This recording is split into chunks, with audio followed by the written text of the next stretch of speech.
मौका देंगे सबको देंगे।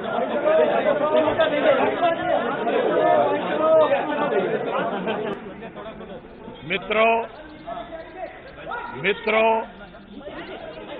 आज का दिन भारत के संसद के इतिहास में इसलिए महत्वपूर्ण है क्योंकि वाणिज्य संबंधी स्थायी समिति एक विषय पर विचार कर रही थी और हमने आदरणीय आमिर खान जी का एक एपिसोड देखा। ये भी उसी विषय पर विचार कर रहे थे, तो मैंने इन्हें निमंत्रण दिया। मुझे खुशी है आपने निमंत्रण स्वीकार किया और आज कमेटी के सदस्यों के साथ बैठकर आपने और आपके सहयोगियों ने एक गहन विचार विमर्श किया है, जिसका कमेटी को बहुत लाभ होगा। मैं श्री आमिर खान जी का बहुत बहुत धन्यवाद पूरी कमेटी की तरफ से करता हूं। अब वो आपको कुछ कह लेंगे। शांता कुमार जी, बहुत बहुत शुक्रिया कि आपने दरअसल हमें इस लायक समझा कि हम आपके सामने आए और हमारे विचार आपने जानने की कोशिश की। और मुझे बड़ी खुशी है कि आपकी कमेटी और आपने हमारा शो देखा और ये आपने हमारी इज्जत अफजाई की है हमें यहाँ बुला के, और हमने अपनी तरफ से पूरी कोशिश की है शांता कुमार जी के कमेटी के सारे सदस्यों के सवाल का जवाब देने की, और जो हमने अपनी तरफ से रिपोर्ट बनाई थी वो हमने पेश की है। और हमें बड़ी खुशी है कि हमें इस बहुत ही अहम एक मुद्दे में शामिल किया गया है। इस बात की हमें बेहद खुशी है और गर्व भी है। Thank you sir. क्या ये है कि आपका जो जेनेरिक ड्रग्स का जो एक प्रस्ताव है, इसका मल्टीनेशनल विरोध कर रहे हैं, डॉक्टर्स भारत में विरोध कर रहे हैं। आने की तरफ से कहा जा रहा है कि दरअसल आपको उतनी समझ नहीं है मेडिसिन की, और जो आप जेनेरिक मेडिसिन की बात करते हैं वो उतनी कामयाब नहीं होगी। क्या जवाब है आपका?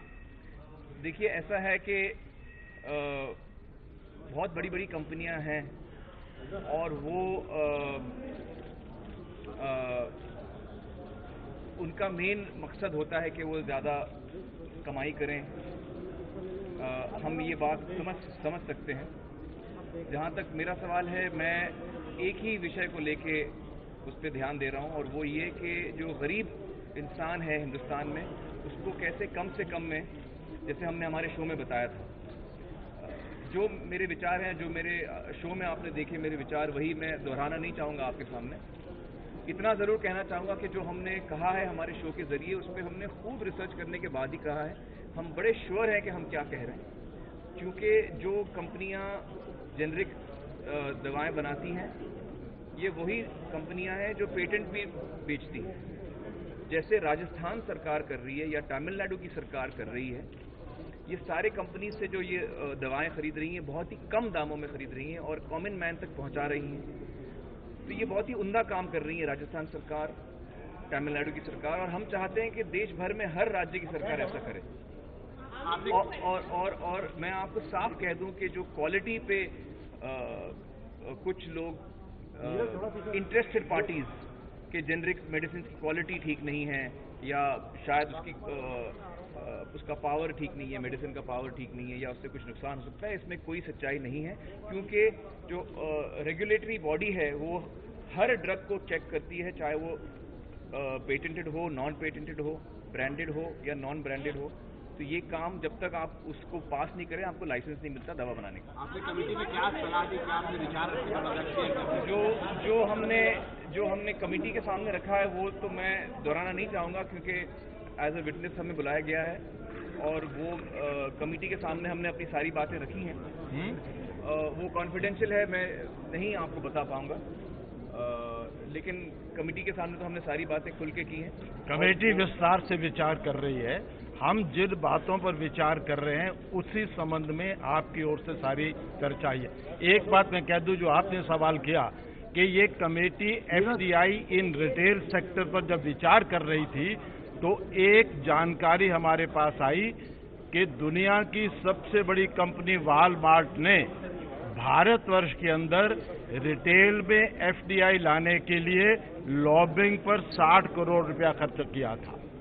तो ये जो खबरें आती हैं, जो आएंगी, जिनसे एमएनसी के इंटरेस्ट क्लैश होंगे, उस संबंध में क्या कुछ आगे भी होगा, इस बारे में कुछ कहा नहीं जा सकता। आपको क्या ये लगता है लेकर आप यहाँ आए हैं, बहुत बड़ी कंपनी है, करोड़ों अरबों रुपए का कारोबार है, आपको लगता है कि ये सारे लोग आपके पीछे मोर्चा खोल सकते हैं आपके खिलाफ? देखिए, मेरा ये मानना है कि हेल्थ केयर सेक्टर में जो कंपनियां हैं वो अगर वो सस्ते दामों में देंगी दवाएं तो उनको भी फायदा होगा। ऐसा नहीं है कि उनको फायदा नहीं होगा। मेरे दिल में जो फार्मास्यूटिकल कंपनीज हैं उनके लिए यकीनन इज्जत है, क्योंकि वो दवाएं बनाती हैं हमारे लिए, जो हम दवाएं जिन दवाओं की हमें ज़रूरत पड़ती है, तो वो एक बहुत ही इंपॉर्टेंट काम भी कर रही हैं समाज के लिए। जब आप एक फार्मास्यूटिकल कंपनी चलाते हैं, आप दवाई बेच रहे हैं, समाज के लोगों की एक तकलीफ जो है उसमें आप शामिल हैं, आप उनका दर्द दूर करने की कोशिश कर रहे हैं, तो वो बहुत अच्छा काम कर रहे हैं आप। और इसके साथ साथ मेरा ये मानना है कि जो लोग ब्रांडेड दवाएं खरीदना चाहते हैं वो तो खरीद ही सकते हैं, लेकिन जो गरीब इंसान जो इस वक्त वो दवा नहीं खरीद सकता, जब उस तक भी ये दवाएं पहुंचेंगी, जब बल्क में हर स्टेट की राज्य सरकार ये दवाएं खरीदेंगी, तो ये दवाएं बहुत सारे उन लोगों तक पहुंच पाएंगी जो अब तक नहीं खरीद सकते दवाएं।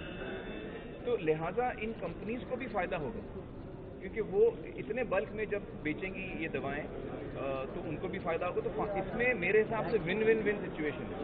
इसमें गरीब आदमी का फायदा है, इसमें कंपनीज का भी फायदा है, क्योंकि वो बड़े तादाद में ये गोलियां बना के बेच सकती हैं। उनका मार्जिन ऑफ प्रॉफिट भले कम हो, लेकिन उसमें मार्जिन ऑफ प्रॉफिट तब भी है, और उसमें क्वांटिटी इतनी ज़्यादा होगी, इतने ज़्यादा लोग उसमें शामिल हो जाएंगे कि जो अब इन दामों में ये दवाएं खरीद सकते हैं, कि मेरे हिसाब से कंपनीज को भी इसमें फायदा होगा।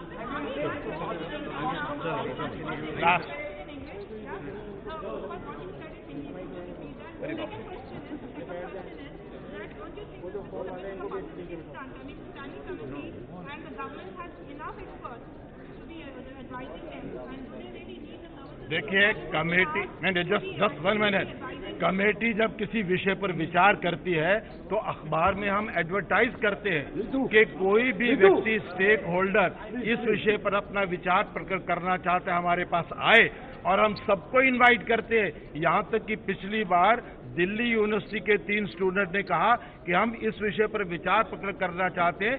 उन 3 स्टूडेंट्स को बुलाकर हमने बात सुनी, तो कमेटी सबके विचार सुनती है। आप तो विशेष अध्ययन कर रहे हैं, इसलिए आप जो यहाँ आए हमने बुलाया शुद्ध एक बात के कारण कि जिस देश में 70 करोड़ लोग 20 रुपए प्रतिदिन पर गुजारा करते हैं, उस देश में 1 रुपए की दवाई 20 रुपए बेचने की इजाजत नहीं होनी चाहिए। ये कोशिश की जाएगी। बहुत बहुत धन्यवाद।